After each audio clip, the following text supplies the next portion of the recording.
Praise the Lord. Hallelujah. கிறிஸ்துவுக்குள் பிரியமானவர்களே, இந்த ஓய்வு நாளிலும் தேவ செய்தி கேட்க வந்த ஒவ்வொருவரையும் இயேசுவின் இணையற்ற நாமத்தினாலே நான் வாழ்த்துகிறேன். இப்பொழுது தேவ செய்திக்காக நம் கண்களை மூடி ஜெபிப்போம். அன்பு ரட்சகா, இந்த அருமையான வேலைக்காக ஸ்தோத்திரம். ஆண்டவரே, இந்த நாளிலும் ஓய்வு நாளிலும் உடைய பிள்ளைகள் உடைய சமூகத்துக்கு வந்திருக்கிறார்கள். என் தகப்பன் என்ன பேசுவாரோ என்று ஆண்டவரே ஆவலோடு இந்த பிள்ளைகள் வந்திருக்கிறார்கள். இவர்கள் ஒவ்வொருவரையும் ஆசீர்வதிப்பீராக. இந்த யூடியூப் மூலமா பார்த்து கொண்டிருக்கிற விசுவாசிகளை கர்த்தத்தாமே ஆசீர்வதிங்க. எல்லா காரியத்தையும் திடப்படுத்தும், பலப்படுத்தும். நீ பேச வேண்டிய வார்த்தைகளை முகமுகமாய் பேசி ஆசீர்வதிப்பீராக. இந்த செய்திக்கு தடையாய் இருக்கிற எல்லா பிசாசுடைய கிரியைகளும் இயேசுவின் இணையற்ற நாமத்தினாலே நான் சபித்து கட்டுகிறேன். பரிசுத்த ஆவியானவர் எங்களை வழிநடத்தும். பரிசுத்த ஆவியானவர் எங்களுக்கு துணையாயிரும், பாதுகாத்துகளும் தொடர்ந்து காத்துகளும். இயேசுவின் இணையற்ற நாமத்திலே ஜெபிக்கிறேன் ஜீவனுள்ள நல்ல பிதாவே, ஆமென். ஹல்லேலூயா. சோ இம்மட்டும் ஆண்டவர் நம்மை நடத்தியிருக்கிறார், இனி நடத்த அவர் வல்லவராய் இருக்கிறார். தம் பிள்ளைகளை அவர் ஒருபொழுதும் கைவிடுகிறதே இல்லை. ஆமென். ஹல்லேலூயா. புலம்பல் விதமாய் வசனம் சொல்லுது, ஆண்டவர் என்றென்றைக்கும் கைவிட மாட்டார். தம்மை தேடி வருகிற ஒவ்வொரு பிள்ளைகளுக்கும் ஆசீர்வாதமான வார்த்தைகளை கொடுத்து அந்த வார்த்தையில கர்த்தர் நிலைப்படுத்துவார். ஆமென். ஹல்லேலூயா. இப்பொழுதும் இன்றைக்கு கொடுக்கிற வேத வசனத்துக்கு நேராக நம்முடைய கவனத்தை திருப்புவோம். யோவான் 16ஆம் அதிகாரம் 20வது வசனத்தை நாம் வாசிப்போம். 20, 21, 22 வசனத்தை வாசிப்போம். மெய்யாகவே மெய்யாகவே நான் உங்களுக்கு சொல்லுகிறேன், நீங்கள் அழுது புலம்புவீர்கள், உலகமோ சந்தோஷப்படும். நீங்கள் துக்கப்படுவீர்கள், ஆனாலும் உங்கள் துக்கம் சந்தோஷமாக மாறும். ஸ்திரீயானவளுக்கு பிரசவ காலம் வந்திருக்கும் போது அவள் துக்கம் அடைகிறாள். பிள்ளை பெற்றவுடனே ஒரு மனுஷன் உலகத்தில் பிறந்தான் என்கிற சந்தோஷத்தினால் அப்புறம் உபத்திரவத்தை நினையாள். அதுபோல நீங்களும் இப்பொழுது துக்கம் அடைந்திருக்கிறீர்கள். நான் மறுபடியும் உங்களை காண்பேன், அப்பொழுது உங்கள் இருதயம் சந்தோஷப்படும். உங்கள் சந்தோஷத்தை ஒருவரும் உங்களிடத்திலிருந்து எடுத்து போட மாட்டான். ஆமென். ஹல்லேலூயா. ஹல்லேலூயா. தேவன் நல்லவர். நம்மோடு இந்த நாட்கள்ல பேசுகிற வார்த்தையின்படி பார்ப்போம் என்றால், நீங்கள் அழுது புலம்புவீர்கள், உலகமோ சந்தோஷப்படும். நீங்கள் துக்கப்படுவீர்கள், ஆனாலும் உங்கள் துக்கம் சந்தோஷமாய் மாறும். ஆமென். ஹல்லேலூயா. தீர்க்க தரிசனமான ஒரு வார்த்தை. ஆண்டவர் ஒவ்வொரு வாரமும் தன் பிள்ளைகளை அவர் திடப்படுத்துகிறவராக இருக்கிறார். ஆண்டவர் எல்லா காரியத்தையும் வெளிப்படுத்த அவர் வல்லவராக இருக்கிறார். இந்த வேளையிலும் கண்ணீரோடு, வேதனையோடு, துக்கத்தோடு யாராகிலும் இங்க இருந்தீங்கன்னா உங்களுக்கு ஆண்டவர் பேசுகிற வார்த்தை தான் இது. உங்கள் துக்கம் சந்தோஷமாய் மாறும். ஹல்லேலூயா. நீங்கள் துக்கப்படுகிறீர்கள், நீங்கள் துக்கப்பட்டு கொண்டிருக்கிறீர்கள். சோ ஆண்டவருடைய வெளிப்பாடு அதுதான். இது எப்பொழுது நடந்த அந்த சம்பவம் என்றால், சீஷர்களோடு அவர் பேசுவார். இயேசு கிறிஸ்து தாம் எடுத்துக்கொள்ளப்படுவதற்கு முன்பதாக சீஷர்கிட்ட ஒவ்வொரு வார்த்தையா சொல்லிக்கொண்டே வருவார். அப்பொழுது சொல்ற தீர்க்க தரிசனம் தான். அப்பொழுது இவர் சொல்லுகிற வார்த்தை, மெய்யாகவே நான் சொல்றேன், இப்படிப்பட்ட சம்பவங்கள் எல்லாம் நடக்கும், நீங்க துக்கப்படுவீங்க அப்படின்ற முழு வெளிப்பாடுகளை கர்த்தர் கொடுக்கிறார். ஹல்லேலூயா. ஆனாலும் உங்கள் துக்கம் சந்தோஷமாய் மாறும். ஆமென். ஆண்டவர் எல்லாவற்றையும் தம் பிள்ளைகளுக்கு முன்னறிவிக்கிற தெய்வமாய் இருக்கிறார். எல்லாவற்றையும் முன்னறிவித்து அந்த காரியங்களை வெளிப்பாடுகளை கொடுத்துதான் அந்த வழியில கர்த்தர் நடத்துவார். தம் தேவ பிள்ளைகளுக்கு எந்த வெளிப்பாடும் இல்லாமல் ஆண்டவர் நடத்தவே மாட்டார். ஹல்லேலூயா. ஆபிரகாமுக்கு ஆண்டவர் எல்லாவற்றையும் முன்னறிவித்து தான் ஆண்டவர் நடத்தினார். அதே போல தம்முடைய பிள்ளைகளுக்கும் இயேசு கிறிஸ்து இவ்விதமாய் சீஷர்களுக்கு சொல்லுகிறார். பிரச்சனை வரும், சோ கவலைகள் வரும், கலக்கங்கள் வரும், ஆனாலும் நீங்க அழுது புலம்புற சிச்சுவேஷன் இருந்தாலும் உங்கள் துக்கங்களை சந்தோஷமாய் மாற்றுவேன். ஆமென். அதுக்குதான் அவர் அவரே ஓமையை சொல்லுகிறார். ஒரு ஸ்திரீயானவள் தன் பிள்ளையை பெற்றெடுக்கும் போது பயங்கர வலியோட பெற்றெடுப்பா. ஆனா அந்த பிள்ளையை பார்த்ததுமே எப்படி துக்கம் போகுதோ அதே மாதிரிதான் நீங்கள் அழுது புலம்புகிற இந்த காலகட்டத்துல எந்த காரியத்துக்காக அழுகிறீர்களோ, எந்த காரியத்துக்காக புலம்புகிறீர்களோ, எந்த காரியத்துக்கு துக்கமா இருக்கிறீர்களோ அந்த துக்கம் சந்தோஷமாய் மாறும். ஆமென். ஹல்லேலூயா. பாருங்க, இவ்விதமாய் சங்கீதக்காரன் சொல்லுகிறார். சங்கீதம் 38ஆம் அதிகாரம் 17வது வசனத்துல சொல்லுகிறது, நான் தடுமாறி விழ ஏதுவாய் இருக்கிறேன், என் துக்கம் எப்பொழுதும் என் முன்பாக இருக்கிறது. தாவீது விதமா சொல்லுகிறார், எப்பொழுதும் என்னுடைய துக்கம் முன்னாடியே இருக்குது. இதே மாதிரி எத்தனையோ ஆத்துமாக்கள், நான் என்ன ஜெபம் பண்ணாலும், நான் எங்க போனாலும் என் துக்கம் என் முன்னாடி இருக்குக்கா, என் துக்கம் எனக்கு அதிகரிக்கிற மாதிரி இருக்கு. அதே மாதிரி 39ஆம் சங்கீதத்துல 2ஆம் வசனத்துல வாசிச்சோம்னா அவர் சொல்லுவார், என் துக்கம் அதிகரிக்கிறது, இன்னும் நாள் ஆக ஆக என் துக்கம் அதிகரிக்கிறது.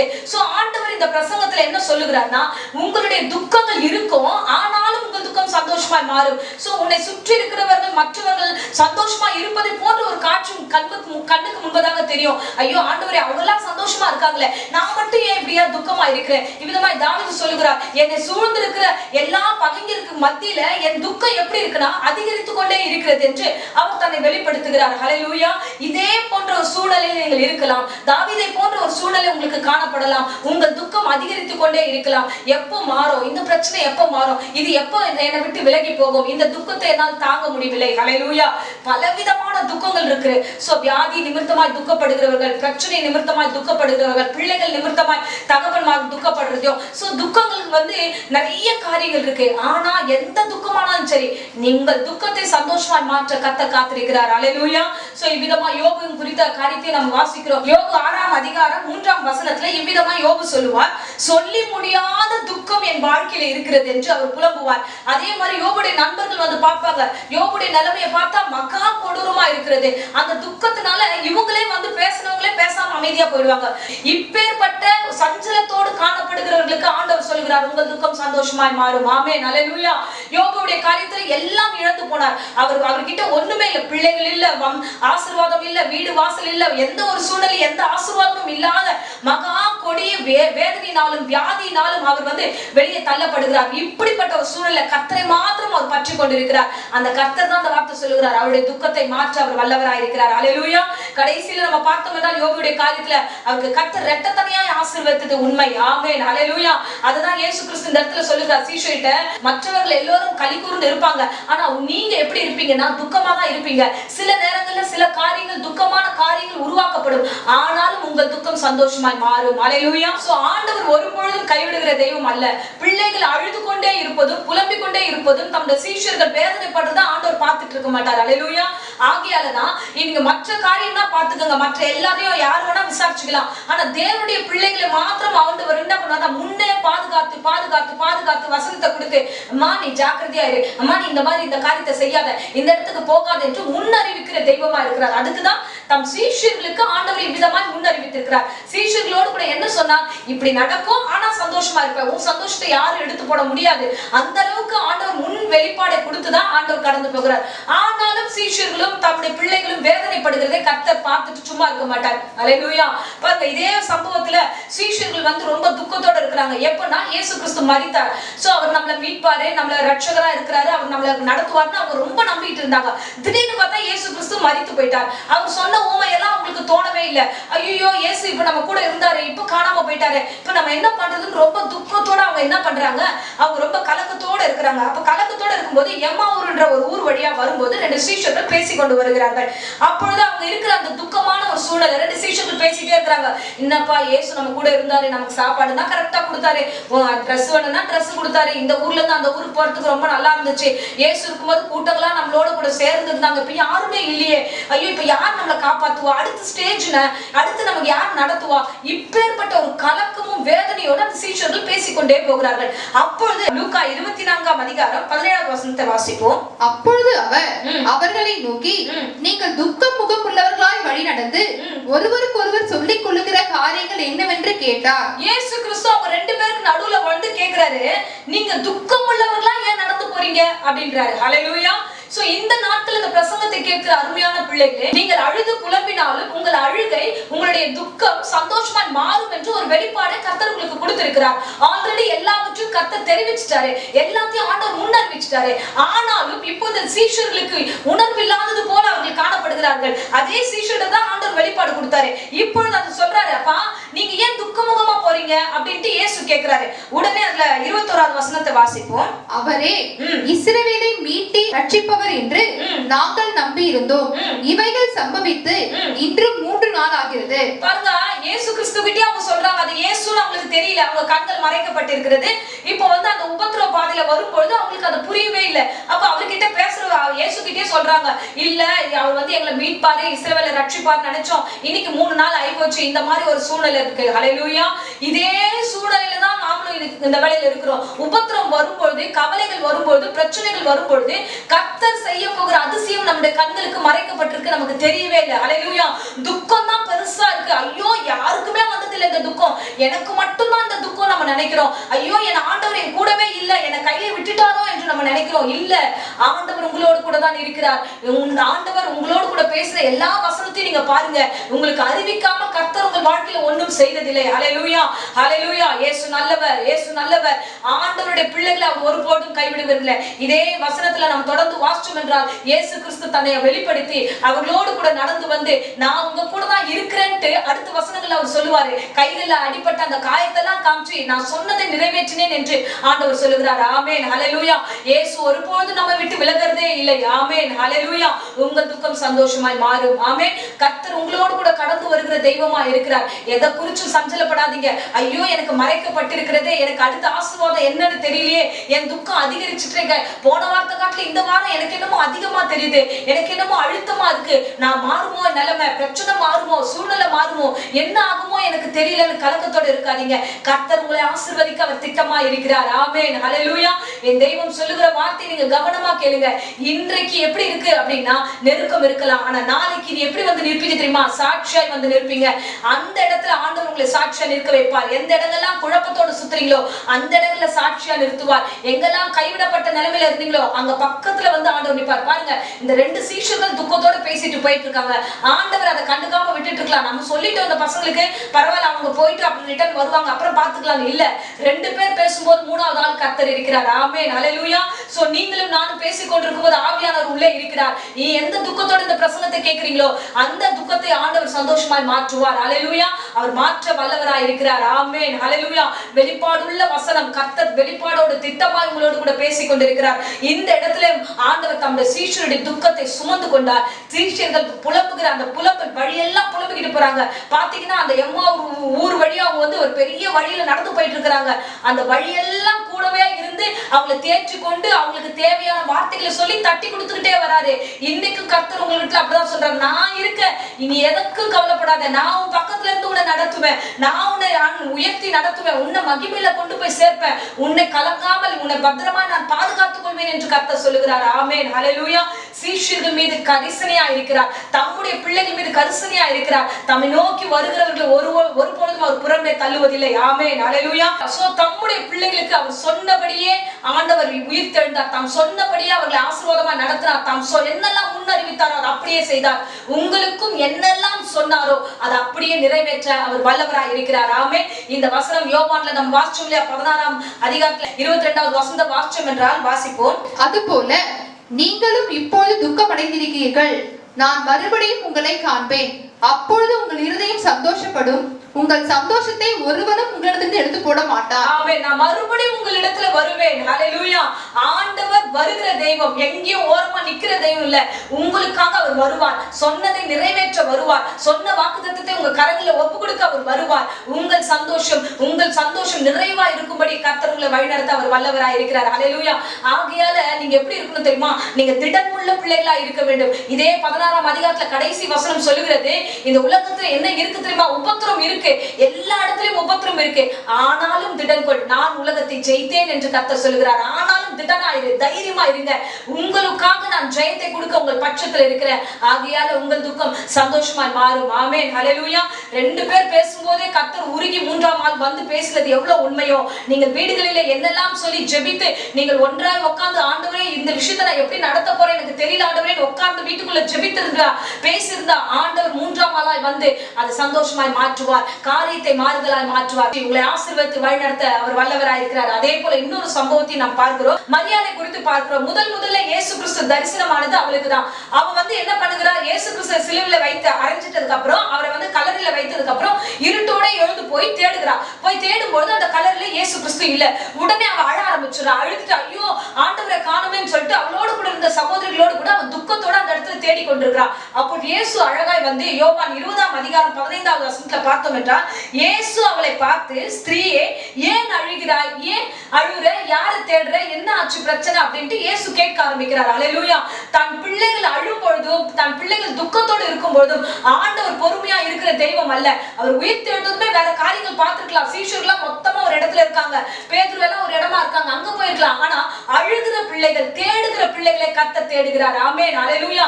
நீ தேடி அழுது துக்கத்தோட ஆண்டவரே எனக்கே இந்த இந்த துக்கம் என்று கலக்கத்தோடு இருக்கிறியா, உன்னை தேடி கர்த்தர் வருவார். ஆமென், ஹல்லேலூயா. ஏன்னா நமக்காக அவர் துக்கத்தை சுமந்தார் என்று வேதம் சொல்லுகிறது. ஏசாயா 53ஆம் அதிகாரம் 4ஆம் வசனத்தில் இவ்விதமாய் சொல்லுகிறது. வாசிப்போம். மெய்யாகவே அவர் நம்முடைய பாடுகளை ஏற்றுக்கொண்டு நம்முடைய துக்கங்களை சுமந்தார். நாமோ அவர் தேவனால் அடிபட்டு பாதிக்கப்பட்டு சிறுமைப்பட்டவர் என்று எண்ணினோம். ஆமென், ஹல்லேலூயா. சோ இந்த வசனத்துல இவ்விதமா சொல்லுது, நமக்காக அவர் அடிக்கப்பட்டார். நமக்காக நாம எந்த வேதனையில் இருக்கிறோம், நாம எப்பேற்பட்ட கஷ்டத்துல கடந்து வருவோம், நமக்கு என்ன பிரச்சனை ஏற்படும் என்பதை அவர் தன் சொந்த சரீரத்துல அந்த வலிகளை அவர் ஏற்றுக்கொண்டார். ஹல்லேலூயா. அதுதான் நம்ம அந்த வசனத்துல வாசிக்கிறோம். அவர் ஏற்றுக்கொண்டார். அந்த வியாதியாகட்டும், பலவீனமாகட்டும், சோர்வாகட்டும், பயமாகட்டும், எல்லா காரியத்திலும் இயேசு கிறிஸ்து தன் சரீரத்துல மாம்சத்துல அவர் பாடுபட்டார். இந்த வசனத்துல இவ்விதமாய் சொல்கிறது. மறுபடியும் வாசிப்போம். மெய்யாகவே அவர் நம்முடைய பாடுகளை ஏற்றுக்கொண்டு நம்முடைய துக்கங்களை சுமந்தார். ஆமென், ஹல்லேலூயா. மெய்யாகவே உங்களுடைய பாடுகளை அவர் ஏற்றுக்கொண்டார். இன்றைக்கு எப்பேற்பட்ட பாடா இருந்தாலும், எப்பேற்பட்ட வியாதியா இருந்தாலும் அவர் சுமந்து கொண்ட தெய்வமா இருக்கிறார். அவர் சுமந்து நம்முடைய துக்கங்களை சுமந்து ஏற்றுக்கொண்டு நம்மை ஆசீர்வதிக்க அவர் வல்லவராய் இருக்கிறார். அவருக்கு வலி தெரியும், அவருக்கு வேதனை புரியும், அவருக்கு பிரச்சனை எந்த வீரியத்துல இது இருக்கு என்பதை இயேசு கிறிஸ்து அறிந்திருக்கிறார். ஆமென், ஹல்லேலூயா. சோ அவர் பாதிக்கப்பட்டு சிறுமைப்பட்டதெல்லாம் யாருக்காகனா நமக்காக தான். நம்முடைய பலவீனத்துக்காக, நம்முடைய சோர்வுக்காக, நம்முடைய பயத்துக்காக அவர் பாடுபட்டார். ஆமென். அவருக்கு எல்லாவற்றையும் அறிந்தவராக இருந்து, அவர் எல்லாவற்றையும் புரிந்தவராக இருந்து உன்னை விடுதலையாக்க அவர் காத்திருக்கிறார். ஆமென், ஹல்லேலூயா. ஆகையால தான் வசனம் சொல்லுது ஏசாயா 60:20 உங்கள் துக்கம் இதோட முடிஞ்சு போச்சு, கர்த்தர் தான் உங்களுக்கு நித்திய வெளிச்சமா இருப்பார், உங்க துக்க நாட்கள் முடிந்து போகும். ஆமென். சோ எதை குறிச்சும் பயப்படாதீங்க, கலக்கம் அடையாதீங்க. ஐயோ என்ன ஆண்டவரே, இது என்ன ஆகும், இந்த பிரச்சனை என்னவாக முடியும், என்னுடைய குடும்பம் எப்படி, அடுத்த காரியம் எப்படி என்று கலங்க வேண்டிய அவசியமே இல்லை. உன் துக்கத்தை மாற்றுவதற்கு இயேசு ஒருவர் போதுமானவர். ஆமென், ஹல்லேலூயா. இயேசுவை தவிர வேற யாரும் இந்த இடத்துல அந்த துக்கத்தை சந்தோஷமா மாற்ற முடியாது. இந்த உலகத்துல இருக்கிற மனுஷர்கள் உங்களை துக்கப்படுத்தலாம், ஆனா உங்க துக்கத்தை சந்தோஷமாய் மாற்றுகிறவர் ரட்சகர் ஒருவரே. உனக்காக சிலுவை சுமந்தவர் அவர் ஒருவரே. உனக்காக ரத்தம் சிந்தி ஆண்டவர் பாடுகளை ஏற்றுக்கொண்டது உனக்காக தான். ஆமென், ஹல்லேலூயா. அவமானங்களும் வேதனைகளும் துன்பங்களும் ஏன் அனுபவித்தார்? என் பிள்ளை அனுபவிக்கிறது எனக்கு தெரியணும், அந்த வலி வேதனை எனக்கு புரியணும் என்பதற்காகவே அவர் எல்லாவற்றையும் முன்னதாகவே ஏற்றுக்கொண்டார். ஆமென், ஹல்லேலூயா. உங்களை யார் காயப்படுத்தியிருந்தாலும் சரி, யார் உங்களை துக்கப்படுத்தியிருந்தாலும் சரி, உங்கள் துக்கம் சந்தோஷமாய் மாறும். ஆமென், ஹல்லேலூயா. இன்னொரு அருமையான வசனத்தை நாம் வாசிப்போம். எரேமியா 31ஆம் அதிகாரம் 13ஆம் வசனத்துல இவ்விதமாய் சொல்லுகிறது.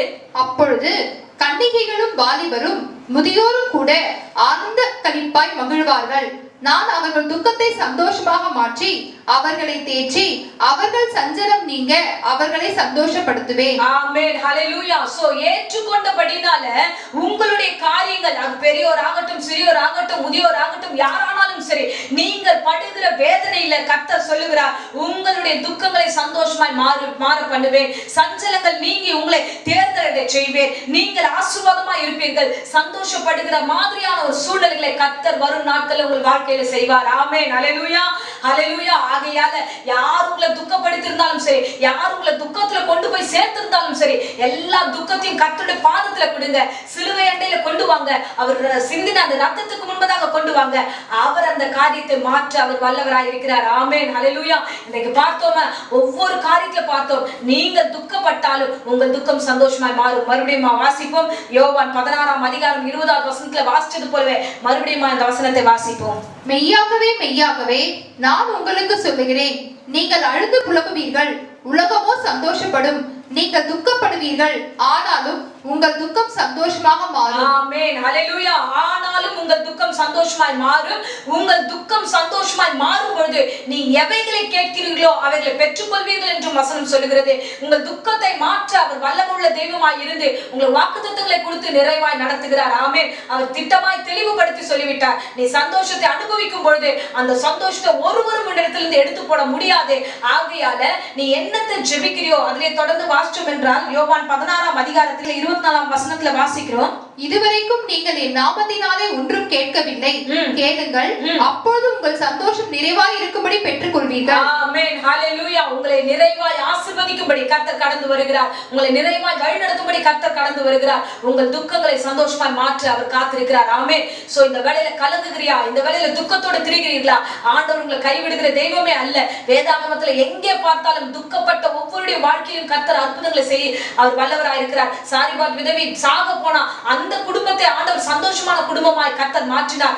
எஸ்தருடைய வாழ்க்கையில பார்த்தோம் என்றால் அந்த குலமே அழிய போனது, ஆனாலும் அழிவிலிருந்து கர்த்தர் மாற்றி அந்த குலத்தையே சந்தோஷமாய் மாற்றினார். இவ்விதமாய் வேதாகமத்தில் அநேகரை நாம் காண்கிறோம். அது மாத்திரமல்ல, இந்த நாட்களிலும் எத்தனையோ விதமான பரிசுத்தவானுடைய வாழ்க்கையில கர்த்தர் துக்கங்களை சந்தோஷமாய் மாற செய்திருக்கிறார். உங்கள் துக்கம் சந்தோஷமாய் மாறும். கர்த்தர் மாத்திரம் தான் நித்திய வெளிச்சமாய் உங்களுக்கு இருப்பார். உங்களுக்கு சொல்லப்பட்ட வாக்குத்தத்தின்படியே உங்களை நிறைவேற்ற வல்லவராய் இருக்கிறார். உங்களை ஆசீர்வதிக்க வல்லவராய் இருக்கிறார். உங்களை மகிமையில கொண்டு போய் சேர்க்க அவர் வல்லவராய் இருக்கிறார். உங்கள் துக்கத்தை அவர் சந்தோஷமாய் மாற்றுவார். உன்னுடைய சந்தோஷத்தை இனி ஒருவரும் எடுத்து போட முடியாத அளவுக்கு மனமகிழ்ச்சி நாள் உன் கர்த்தர் வைத்திருக்கிறார். சாட்சி சொல்லும் விதமாக கர்த்தர் எல்லாவற்றையும் மாற்ற அவர் காத்திருக்கிறார். ஆகையால எப்பொழுது இந்த பிரசங்கத்துக்கு வந்தீர்களோ அப்பொழுதே உங்களுடைய துக்கத்தை அவர் மாற்றி விட்டார். எப்பொழுது தேவ சமூகத்தில் அமர்ந்தீங்களோ அப்பொழுதே வரும் நாட்கள்ல நீ சாட்சி சொல்லும் விதமாக பெரிய காரியங்கள் உங்களுடைய வாழ்க்கையில கர்த்தர் செய்து உங்களை ஆசீர்வதிப்பார். ஆமென், அல்லேலூயா. சோ தேவன் தாமே உங்களை ஆசீர்வதிப்பாராக. இருந்த இடத்துல கண்களை மூடி நாம் ஜெபிப்போம். அன்பு ரட்சகா, இந்த அருமையான வேலைக்காக ஸ்தோத்திரம் ஸ்தோத்திரம் ஸ்தோத்திரம் ஆண்டவரே. அப்பா, கலக்கத்தோட வேதனையோட துக்கத்தோட ஆண்டவரே, ஆண்டவரே எந்த இடங்கள்லாம் பிள்ளைகள் அழுது கொண்டிருக்கிறார்களோ அவர்களுக்கு எல்லாவற்றுக்கும் ஆண்டவரே நீர் ஆசீர்வாதத்தை கட்டளிடும்படியா ஜெபிக்கிறோம் ஆண்டவரே. அப்பா, இந்த யூடியூப் மூலமா பார்த்து கொண்டிருக்கிற என் அன்பு பிள்ளைகளுக்கு நீர் ஆசீர்வாதத்தை வைத்திருக்கிறீர் ராஜா. அப்பா, சீஷர்கள் தனியாய் பேசிக்கொண்டு அழுது கொண்டு துக்கத்தோடு கடந்து போகும்போது அவங்களோட முகமுகமா எப்படி பேசி அவர்களை வழி நடத்தினீரோ ஆண்டவரோட துக்கங்களை சந்தோஷமாய் மாற செய்தீரோ அவ்விதமாய் கர்த்தாவே என் பிள்ளைகள் இந்த வேளையில துக்கத்தோடு யாராகிலும் ஆண்டவரே ஜெபித்துக் கொண்டிருந்த அவருடைய துக்கத்தை மாற்றுவீராக. இப்போதே கடந்து செல்லுங்க. எல்லா பலவீனத்தையும் வியாதிகளையும் சோர்வுகளையும் பயங்களையும் கொடுத்திருக்கிற பிசாசை இயேசுவின் நாமத்தினால் அடியை சபித்து கட்டுகிறேன். பூரண கிருபைகளோடு வழி நடத்தும் ஆசீர்வதியும் போக்கும் வரத்துமான காரியங்களை கூடவே இருப்பீராக. என் தேவரீர் இந்த பிள்ளைகளுடைய ஆசீர்வாதங்கள் நிறைவா இருக்கட்டும். இவ்விதமாய் நீர் ஆசீர்வதிக்க போகிற கிருபைக்காக நன்றி செலுத்துகிறோம் ஐயா. குடும்பங்களை ஆசீர்வதிங்க. எந்த வியாதியோ பலவீனமோ ஆண்டவரே ஜுரமோ ஒரு குடும்பத்துக்கும் நேராதபடிக்கு எல்லோருக்கும் பூரண சுகத்தையும் ஆரோக்கியத்தையும் கட்டளையிடும் ஆசீர்வதியும் வழி நடத்தும். இயேசுவின் நாமத்திலே ஜெபித்து ஒப்புக் கொடுக்கிறேன் ஜீவனுள்ள நல்ல பிதாவே. ஆமென், ஆமென். Praise the Lord. God bless you.